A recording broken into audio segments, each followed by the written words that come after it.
नमस्कार। आज हम उत्तराखंड के उत्तरकाशी जिले में जो हुआ उस पर बात करेंगे। एक गांव है धराली। वहां 5 अगस्त 2025 को कुछ ऐसा हुआ जिसने सबको हिलाकर रख दिया। तो आइए, जो जानकारी हमारे पास है उसके आधार पर समझते हैं कि असल में क्या हुआ और इसके क्या मायने हैं।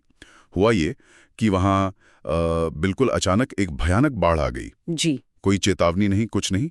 और स्रोत बता रहे हैं कि वजह या तो बादल फटना हो सकता है, हाँ। या फिर कोई ग्लेशियल लेक आउटबर्स्ट, वो जो ग्लेशियर पिघलने से झील बन जाती है ना। जी हाँ, GLOF जिसे कहते हैं, हिमनदी झील का फटना। हाँ, वही। और नतीजा जबरदस्त तबाही। बिल्कुल। घर बह गए, सड़कें, पुल, सब कुछ। हाँ, इंफ्रास्ट्रक्चर का भारी नुकसान हुआ है। और पता चला है कि पास में एक आर्मी का कैंप भी था, वो भी बुरी तरह प्रभावित हुआ है। जी, ये जानकारी भी आ रही है। और सबसे दुखद बात तो है जो जाने गई हैं। हाँ, वो सबसे चिंताजनक है। शुरुआती रिपोर्ट्स कह रही हैं कि 5 से ज्यादा लोगों की मौत हो चुकी है और 100 से ज्यादा लोग अभी भी लापता हैं। जी, और इन लापता लोगों में भारतीय सेना के 11 जवान भी शामिल बताए जा रहे हैं।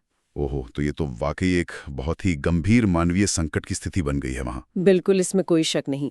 लेकिन इस मुश्किल घड़ी में जो बचाव कार्य चल रहे हैं वो भी देखने लायक हैं। हाँ, उसके बारे में क्या जानकारी है? कौन कर रहा है बचाव कार्य? भारतीय सेना है, NDRF की टीमें हैं और स्थानीय बचाव दल भी हैं।